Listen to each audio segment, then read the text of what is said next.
I'm doing this thing. I just want the listeners to know.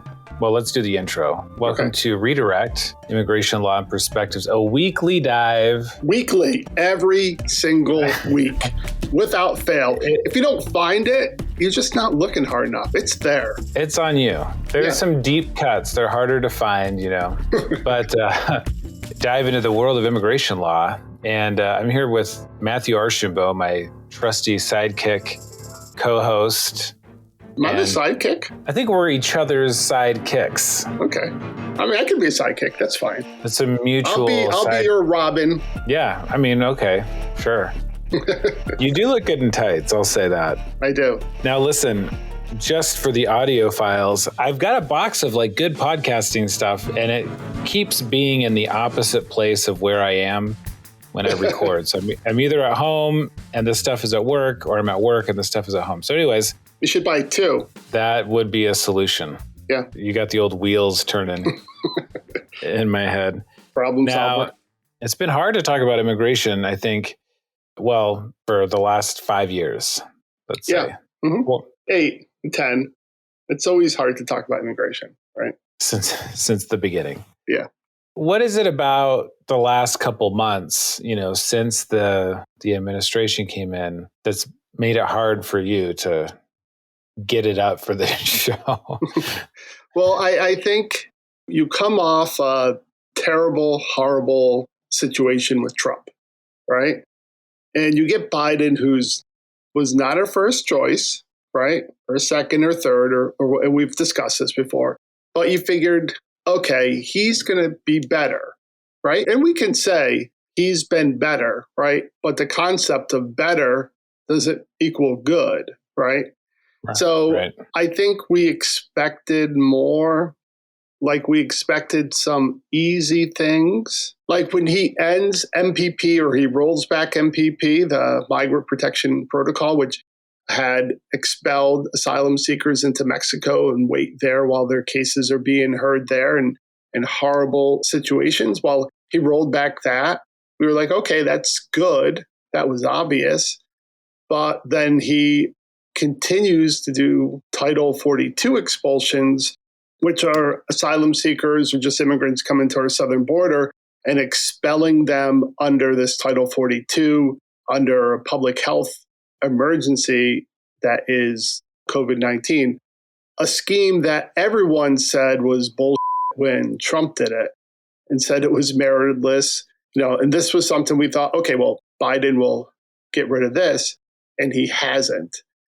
And so MPP is gone, right? We're rolling that back.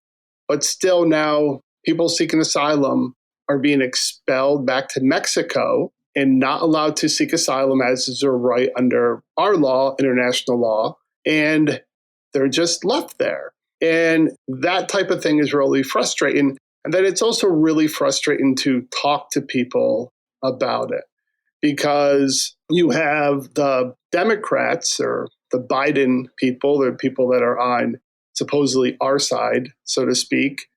If you criticize Biden, you get the, oh, would you rather have Trump? Or he just got there, you have to give him time. Or Trump made such a mess of it, it's going to take a while to, fix. And so those are unsatisfying conversations to have. And they're quite frankly frustrating. And then on the other side, you get the Trump people who are like, oh, look at Biden. Biden has kids in cages. But when they could care less that Trump had kids in cages. Like Trump had kids in cages his entire administration, right? So you weren't moved by Ted Cruz down on the shore of the Rio Grande and his them taking the tours in the gunboats and his deep concern for what's happening with the cartels and their innocent victims. You weren't moved by any of that? No. You're saying that might have been cynical? Well, the most cynical is Greg Abbott, who is, I guess he's the Attorney General for Texas. Is that right? I think Greg Abbott's the governor. Whatever. Right? He's someone. Dan Patrick is the Attorney General, because I always get confused when he's trending on Twitter. I think it's the Sports Dan Patrick. So Greg Abbott was asked, because he's very concerned about children, unaccompanied minors, in these migrant facilities in Texas because there have been reports of abuse and even sexual abuse at some of these things. So he's very concerned about that. And I think he was on Fox Morning with Chris Wallace, and Chris Wallace asked, hey, during the Trump administration, there were unaccompanied minors in Texas, the same allegations, and we never heard you say anything. And he said, the difference was those children made their complaints to the federal government. These children have made their complaints to Texas. That's why we have to be involved. But he wasn't saying whether or not you should be involved or not. He's saying whether or not you showed concern. And so it's like, yes, Governor Abbott, you are correct. Children in the care of anybody, especially the U.S. government, who are being abused or even sexually abused, is a very big concern that we should investigate. But it was a concern under Trump, and you didn't care then, and you only care now. But also then you have to think about what are their solutions? What's Ted Cruz's solution while he's crying on the border, right? His solution is to expel them immediately back, right? They're concerned that these children are being exploited by cartels, and the solution is to expel them immediately back to the cartels. So it's an unsatisfying conversation no matter who you talk to on the Biden side or the Trump side. And what I would really just like to have a conversation is how we treat people who come to our country, regardless of who's president. And I don't think we're doing a good job. I think we're doing an awful job right now. And so that has been my frustration. I know you haven't been frustrated, Stephen. I know you're very Zen-like. You're just... Right. Just give it some more time. Just give it some more time. I maintain a flickering optimism that some of these things get ironed out. But in the meantime, the one thing that's weird about the Title 42 and the MPP thing is that in a way, it seems like, rescinding Title 42 would have been the easier move. Yeah. Because with MPP, you had this basically a large group of tens of thousands of people who'd been placed in this program. So they're awaiting asylum hearings in Mexico. It was just a way to keep brown people out, right? Like, sure, they can apply for asylum, but they've got to wait somewhere else. And so you had tens of thousands of people in this program. And I thought politically, this could be complicated for Biden to roll back MPP because you're talking about, a story that's going to get lots of traction on Fox News if you just let tens of thousands of people in and you get rid of this program. Title 42, meanwhile, it seems like it would have been pretty easy to roll that back and have it go under the radar. And for some reason, they flipped it. And we talked to Taylor Levy. I think it's Levy. I said it wrong on the episode, but she mentioned Title 42 is disproportionately affecting immigrants of color, people from places like Haiti and other places who continue to be deported en masse to their countries under Title 42. And we talked to Curtis Morrison, who mentioned that COVID was a convenient pretext because Stephen Miller and the Trump administration had already put into work, so they'd considered at least using Title 42 with pre-existing health so-called concerns. And we heard some of this rhetoric from right-wing media during the Trump administration. Immigrants are bringing over diseases. And so they were going to use Title 42 almost no matter what. And COVID happened to come along. And so it was easy for them to implement it. But it really has nothing to do with COVID. Right. And I think everyone acknowledged that during the Trump administration. And, that's why it's when you see what's happening to Haiti with the Haitian immigrants, especially what is going on in Haiti right now, it really is discouraging. But what is also discouraging is kind of the media framing of the issue. And there's a story that just came out today from CNN entitled Biden Administration Secures Agreement with Mexico, Honduras, and Guatemala to Secure Borders, Official says. This is by Priscilla Alvarez. And if you read it, one thing that always, I kind of look for is like, who have they spoken to? So they spoke to an official, Tyler Moran, from the Special Assistant for President for Immigration for the Domestic Policy Council. And then they use CBP statistics. And what this agreement is basically that Mexico, Honduras, and Guatemala have agreed to put more troops on their border. And it states this is not only to prevent the traffickers and the smugglers and cartels that take advantage of the kids on the way here, but also to protect those children. Now, anyone who has done any type of reading on the military in Mexico, Honduras, and Guatemala understands the military is not so child friendly. You really can't count on them to protect children. If you want to have nightmares for several weeks, you can go read the Guatemalan Truth and Reconciliation reports from their civil war, where soldiers would cut unborn babies out of pregnant moms and play soccer with them. So, I don't think relying on the military to protect those military, especially to protect children, is right. But also, even if those militaries act completely appropriately with the children, their job is to keep them in their country. And so the children are fleeing some sort of situation. And normally the cases that we see are they're being recruited by a gang, MS-13 or something. They're being told, you can join us and kill and deal drugs and do these kinds of activities, or we'll kill you and your family. This is your ultimatum. And so they try and leave and come to the United States to seek safety. And so just the act of using a human wall rather than a physical barrier or a physical wall, you're not protecting them. You're keeping them in the situation that caused them the danger in the first place. And also, the military and law enforcement in these countries are very corrupt. They're often infiltrated by the gangs. And this is what we hear from our clients, like, well, did you go to the police?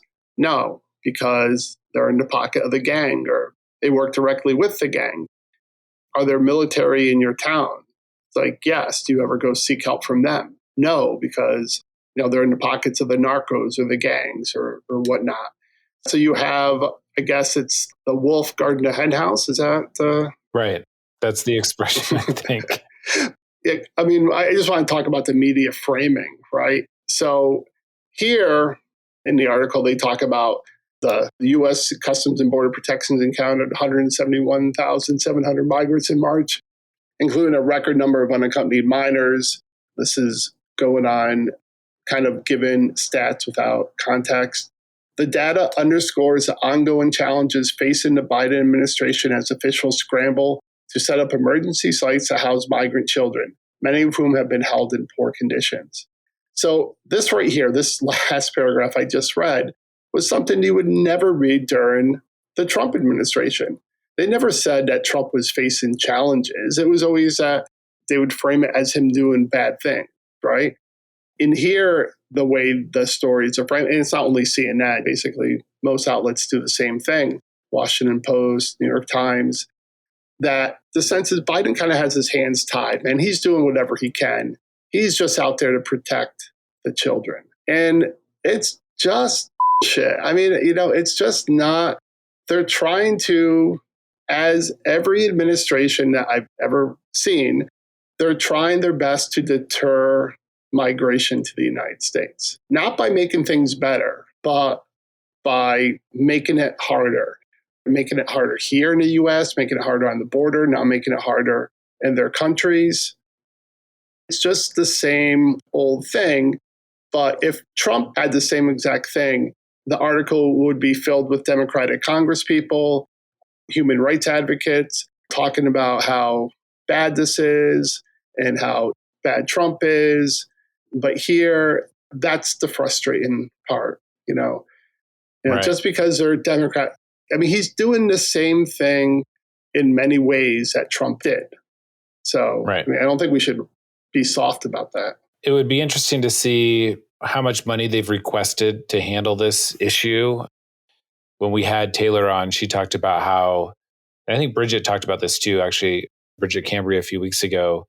This is not about throwing enforcement dollars at it. It's about having resources in the form of social workers and these types of people, more asylum officers and things like that. And at the same time that we see an increase in the requested dollars for the Pentagon budget, is the administration asking for similar increases to handle the things that are going on at the border or not? And it doesn't seem like they are. I wanted to talk about one other frustration, which is you and I practice a lot in the immigration court. My hope with Biden was, even if we just get back to 2016 Obama and the priorities that the Obama administration had, that would be a huge improvement in the lives of many people that are here. And incidentally, one thing that makes immigration complicated and complex is the fact that a lot of these things are intertwined. If you want to be able to assess and adjudicate asylum claims, you're going to need to free up some of the resources of the immigration court. It seems like these things go hand in hand, but so far, it's now April, mid-April, and they've done literally nothing. And so every day that goes by, that the executive order that he signed on day one saying like, we're changing our priorities, looks more and more like total bullshit. I mean, it's literally nothing. It's nothing. Yeah, I mean, I think it affects arrest and detention and stuff like that, but it specifically didn't reference immigration court. And speaking with some Department of Homeland Security attorneys, one told me, he's like, we kind of acknowledge anyone that's here in our court is not a priority, the non-detained setting. So he said that they had asked internally, like, well, if people aren't priorities, like, what are we doing? Like, what should we be doing? The response was, if they're here, we just proceed with their case, even though they're not a priority. So I was talking to one about, is there some type of prosecutorial discretion that could happen? And he's like, you know what, just file it, send it to me, I'll run it up the chain. Maybe the best we can do is kind of continue it in hopes that there's further guidance on the issue. And I mean, that is okay in maybe the short term, right? Like for this one particular case that maybe is not going to go your way, but it's just not a solution. And they've had time to figure this out. And I don't know if it's not a priority. They don't want to change anything. I don't know. And it'd be one thing if you and I were coming at it with like some new harebrained lefty idea.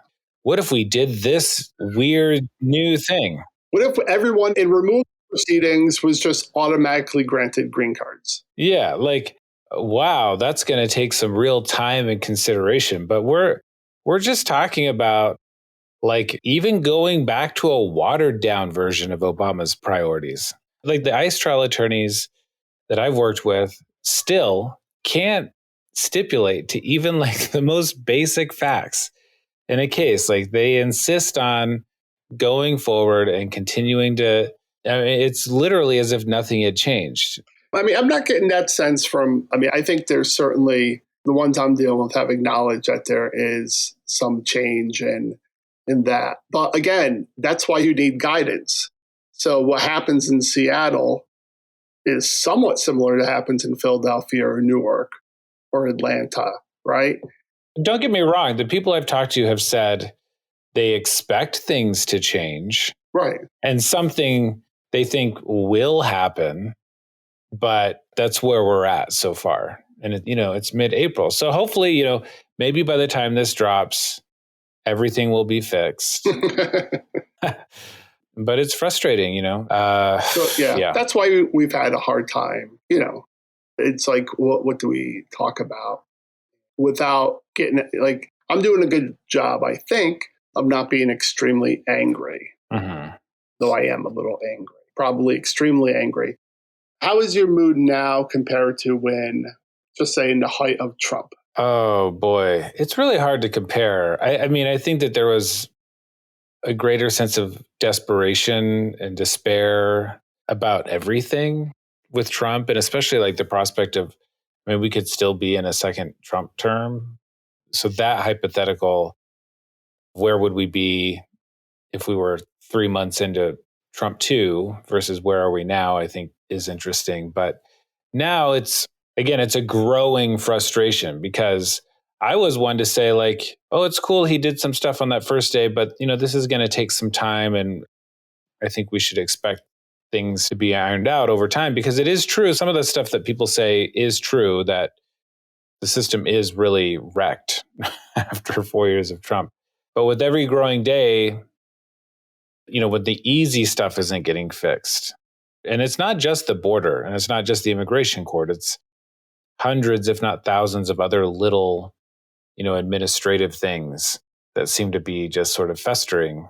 Yeah. I mean, I think we do have to acknowledge that I don't think immigration for Biden is as much a focal point as it was for Trump. And I think that's kind of clear. But I guess under Trump, I was feeling despair and anger and all that. Now, I guess I'm feeling more like disappointment and anger. And so for those out there, our friends who will say, okay, you have to kind of give them a little break, he'll get to it and things will get better. And maybe that's true, but I think we still need to voice our displeasure and kind of hold them accountable, right? Like, you need to do this and you need to do it now. Now, they're probably not going to do it now, but we can't sit back and say, okay, well, we trust you, because I don't trust them, right? So right. I think Justin Sweeney had, friend of the show or longtime listener, no time caller, because we don't take calls, had suggested, like, why don't we talk about what it would have been like if Trump had won? As you just said, we were 3 months into Trump 2 and Biden won. And yeah, I think really, really awful, Really bad. So if you think about it that way, you might give yourself some comfort. But I'm not really comfortable thinking about it that way because we just have to deal with what we're dealing with. Right. It's an interesting hypothetical, but it's limited in its use, I guess I would say. My last sort of takeaway for people, because it gets complicated, I think especially for people who don't follow it every day, like there's a border thing and we're being told it's a crisis, but the president says it's not a crisis. And then there's gunboats on the river or whatever. The cartels are insulting Ted Cruz. That has to stop. That's just rude. What do you think they were saying? Like, your wife is ugly. And he's like, I'll be right over. It's like pro cartel now. ¿Qué pasó con tu cara? I want to think that the cartels were like really funny roast, like insult comics. Anyways, you made a good point. Like, the question for people if you're feeling overwhelmed or confused, like, we should take a step back and just say, like, are we being good to these people? Are we treating these people the way that we would want to be treated if we had to flee for our lives and go to our neighboring country? And the answer is pretty clearly, we're not. And then the other question is, can we do better? The answer is clearly yes. We need to get rid of any notion that we need to treat people poorly or make it miserable for them to deter other would-be asylum seekers or even just like economic migrants from coming here. So people, if you're feeling overwhelmed, just take a step back and ask yourself those basic questions. Are we treating people right? Are we treating people how we would want to be treated? Sometimes it really does boil down to that, I think. Yeah. So, and as a country, you would hope that we're doing that, right? And I don't know. Yeah. Hopefully, the administration will start to think that way. I'm not so optimistic, but we'll see. All right, Matthew. Really good talking to you. I love you. Love you. Say hi to your wife for me. Say hi to your wife. Go Blazers. Ugh, can't talk about that right now.